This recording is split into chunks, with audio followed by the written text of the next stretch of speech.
म्हणून गेल्या दिवसामध्ये आपण हाबेल त्याच्या विश्वासाविषयी पाहिलं, हनोकाच्या विश्वासाविषयी पाहिलं, नोहाच्या विश्वासाविषयी पाहिलं आणि एक एक पायरी चढत आपण पुढे जात असताना आज आपण इब्री लोकासपत्र 11वा अध्याय वचन 8 आणि त्या ठिकाणी अब्राहमाच्या विश्वासाविषयी प्रभू काही गोष्टी सांगत आहे.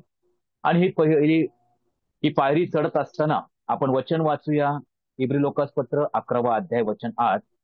अब्राहमाला पाचारण झाल्यावर जे ठिकाण त्याला वतनादाखल मिळणार होते तिकडे निघून जाण्यास तो विश्वासाने मान्य झाला आणि आपण कोठे जातो हे ठाऊक नसतानाही तो निघून गेला. त्या ठिकाणी अब्राहमाच्या विश्वासाविषयी प्रभू सांगत आहे आणि अब्राहमाचा अर्थ आहे राष्ट्रांचा पिता, फादर ऑफ मेनी नेशन्स.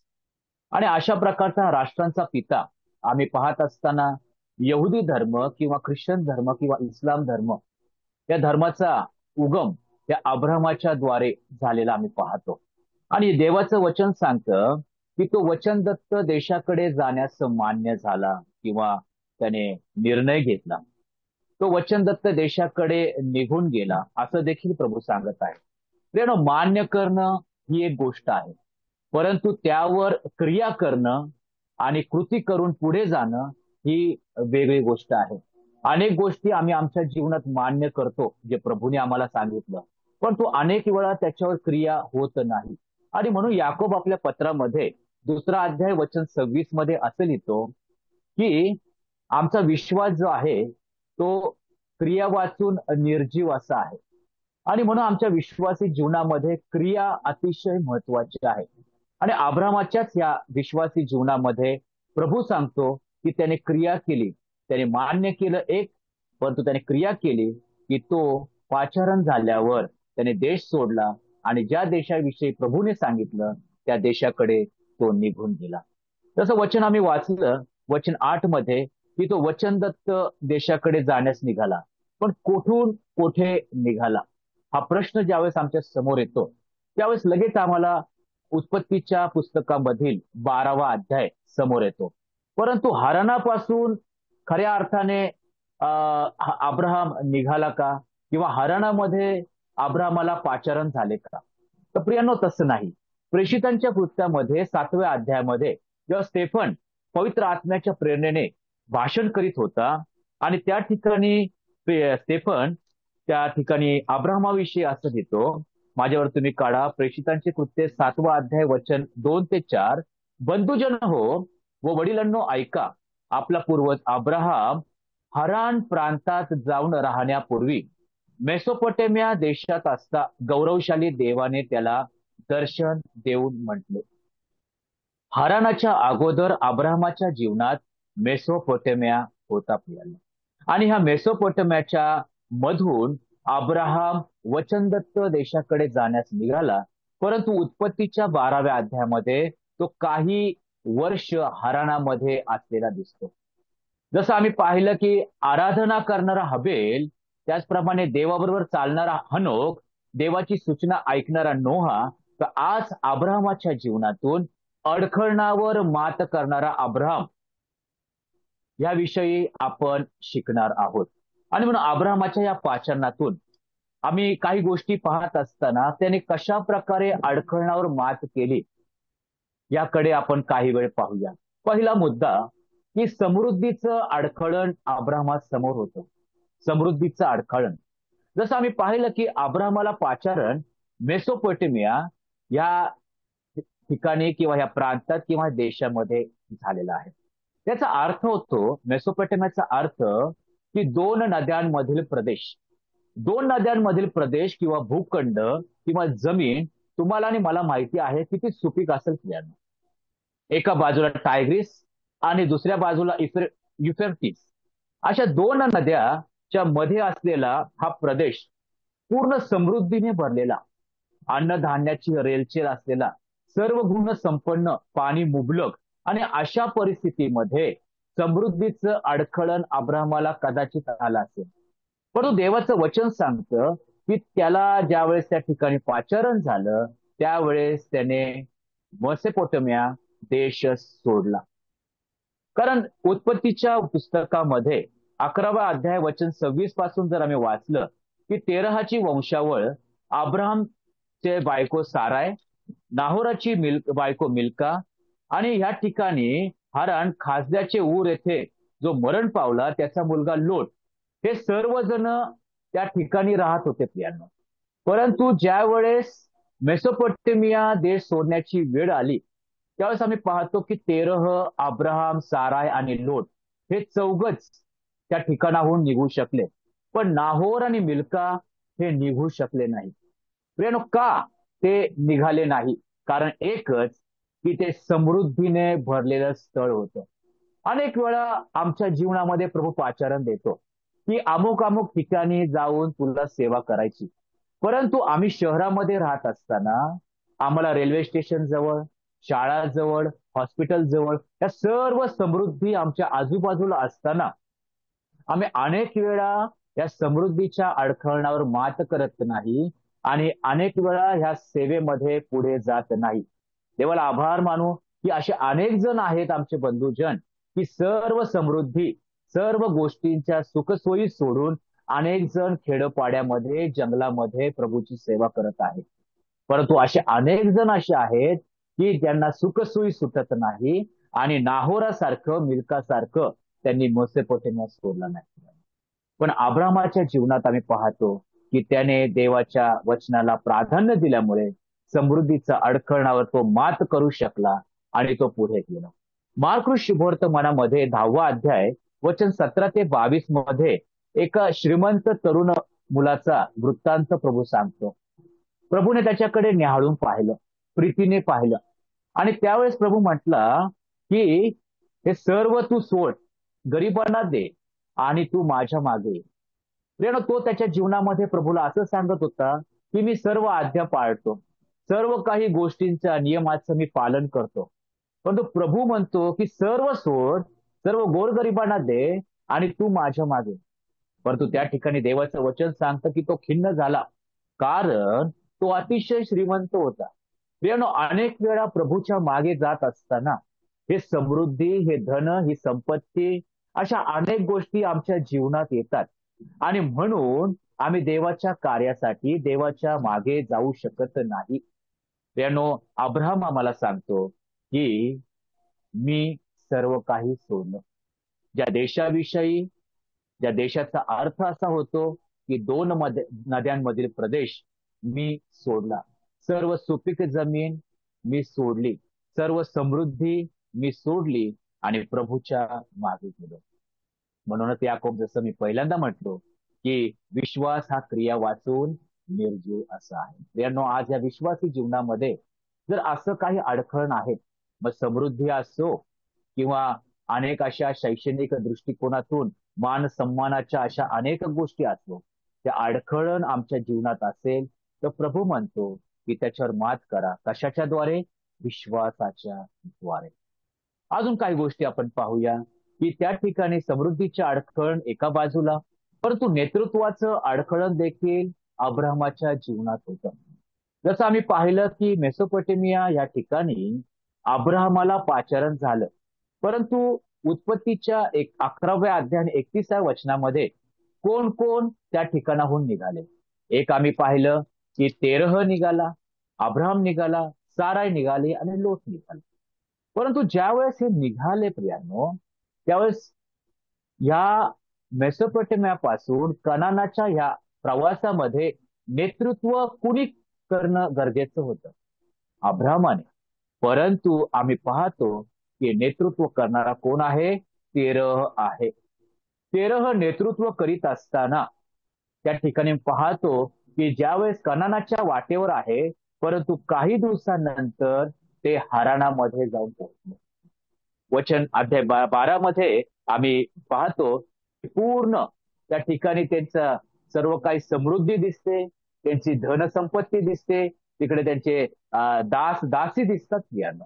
आणि अशा प्रकारे या सर्व गोष्टींमध्ये अडकलेला दिसतो आणि तो कनानाच्या वाटेवर पुन्हा जाण्यास तो तयार नाही असं दिसतं. यहोशुवाच्या पुस्तकामध्ये 24वा अध्याय 2ऱ्या वचनामध्ये त्या तेरह विषयी असं लिहिलं आहे की तेरह विषयी असं लिहिलं आहे की तो अन्य देवांची सेवा करायचा. कोण? तेरह, अब्रामाचा पिता तेरह अन्य देवदेवतांची पूजा करायचा. तो एक मूर्तीपूजक असा व्यक्ती होता प्रियानो. आणि हारानामध्ये एक मूर्तीपूजक असा तो व्यक्ती होता. परंतु अब्रामाला ज्या देवाने पाचारण केलं होतं तो देव स्वर्गाचा होता. आणि म्हणूनच मेसोपोटेमिया पासून निघताना एक मूर्तीपूजक असलेला व्यक्ती हे नेतृत्व करत होता. आणि असा व्यक्ती जो नेतृत्व करणारा आहे तो देवाविरुद्ध असल्यामुळे तो कनानात न पोचता हारानात पोहोचला. तेरह काय चित्र दाखवतं आपल्याला? तेरह आमच्या जुन्या मनुष्याचं चित्र दाखवतं. आज मला देवाचं पाचारण झालं, आज माझा नवीन जन्म झाला आणि या नवीन जन्मामध्ये स्वर्गाच्या वाटेवर जात असताना अनेक वेळा हा जुना मनुष्य नेतृत्व करताना दिसतो. आणि ज्या ज्या वेळेस हा जुना मनुष्य नेतृत्व करतो त्यावेळेस माझ्या जीवनात पाप येतं. त्यावेळेस माझ्या जीवनात पाप आल्यामुळे मी देवापासून दूर जातो. देवाच्या मंडळीपासून, देवाच्या सहवासापासून, देवाच्या वचनापासून, देवाच्या सर्व अशा गोष्टींपासून मी दूर गेल्यामुळे स्वर्गाच्या वाटेवर मला अडखळण येतं. आज माझ्या नेतृत्वामध्ये असं अडखळण आहे का? अनेक वेळा आमच्या जीवनामध्ये घरामध्ये आई वडील असेल ज्यांचं तारण झालेलं नाही, मोठे बंधू असेल ज्यांचं तारण झालेलं नाही, परंतु अनेक वेळा आम्ही त्यांना एक मोठे म्हणून नेतृत्व देतो. मंडळीमध्ये पण अनेक वेळा असं नेतृत्व दिलं जातं ज्यांना पाचारण झालेलं नाही. म्हणूनच प्रभू म्हणतो ज्यांना पाचारण झालंय त्यांनी नेतृत्व करावं. आम्ही तिमोथ्याच्या जीवनामध्ये पाहतो की पावलामध्ये आणि तिमोथ्यामध्ये फार अंतर होतं. तरी सुद्धा या तरुण भावाला पावलाने नेतृत्व दिलं, कारण एक पाचारण झालेला तिमोथी आम्हाला दिसतो. त्याच्या आजीपासून ते आईपर्यंत तो विश्वास त्याच्या मध्ये अंतःकरणात रुजलेला दिसतो. आणि अशा प्रकारचं पाचारण असलेला व्यक्ती खऱ्या अर्थाने मंडळीची सेवा करू शकतो. यहोशुवा म्हणतो तेरह विषयी की तो अन्य देवतांची पूजा अर्चा करायचा. आणि म्हणूनच आम्ही पाहतो की त्या ठिकाणी तो कनानात न जाता कुठे राहिला? हारानात राहिला. प्रेषितांचे कृत्ये 7वा अध्याय आणि वचन 4 मध्ये, प्रेषित 7वा अध्याय आणि वचन 4 मध्ये असं लिहिलेलं आहे की तेव्हा तो खासद्यांच्या देशातून निघून हारानात जाऊन राहिला. मग त्याच्या बाप मेल्यावर देवाने त्याला तेथून काढून सध्या तुम्ही राहत आहात त्या देशात आणले. तेरहच्या मृत्यूपर्यंत हारानात राहिलेला अब्राहम काय दाखवतं प्रियांनो? जोपर्यंत मी माझा जुना मनुष्य पूर्णपणे मारत नाही, त्याचा अंत करत नाही, तोपर्यंत मी स्वर्गापर्यंत पोहोचणार नाही. कारण हा जुना मनुष्य त्या स्वर्गाच्या वाटेवर अडखळण करणारा आहे. आणि म्हणून प्रभूचा दास म्हणतो त्याचा बाप मेल्यावर ते नेतृत्व अब्राहमाने घेतलं. जोपर्यंत जुना मनुष्य मरत नाही तोपर्यंत नवीन मनुष्य नेतृत्व करू शकत नाही. प्रियांनो, गलतीकारास पत्रामध्ये पाऊल म्हणतो त्या लोकांविषयी, बघा बरं माझ्यावर काढा गलतीकारास पत्र आणि अध्याय 4 वचन 8 पासून मी वाचतो. तथापि पूर्वी तुम्ही देवाला ओळखीत नव्हता, तेव्हा जे वस्तुतः देव नाहीत त्यांचे गुलाम होता. पण आता तुम्ही देवाला ओळखता, किंबहुना देवाने तुमची ओळख करून घेतली आहे.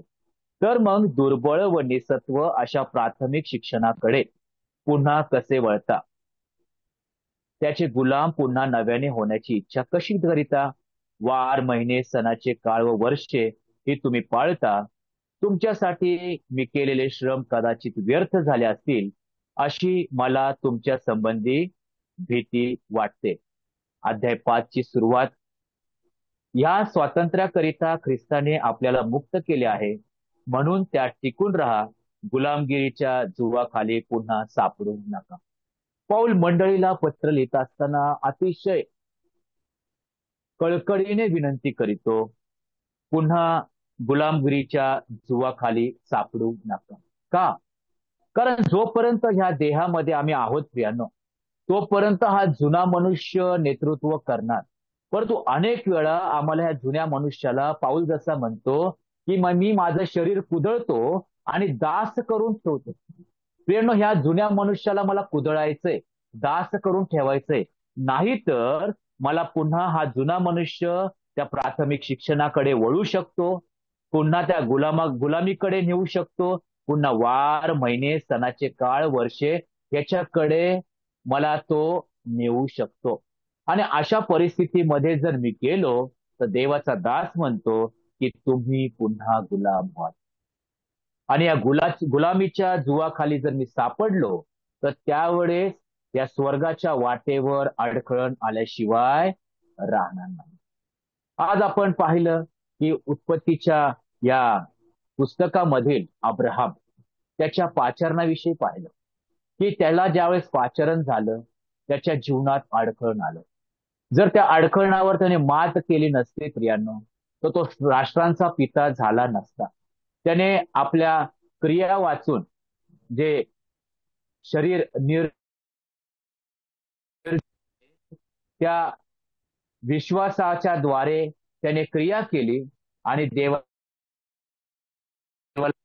पाहतो की त्याने मेसोपोटेमिया सोडला, त्याने समृद्धी सोडली, धनसंपत्ती सोडली आणि तो पुढे गेला.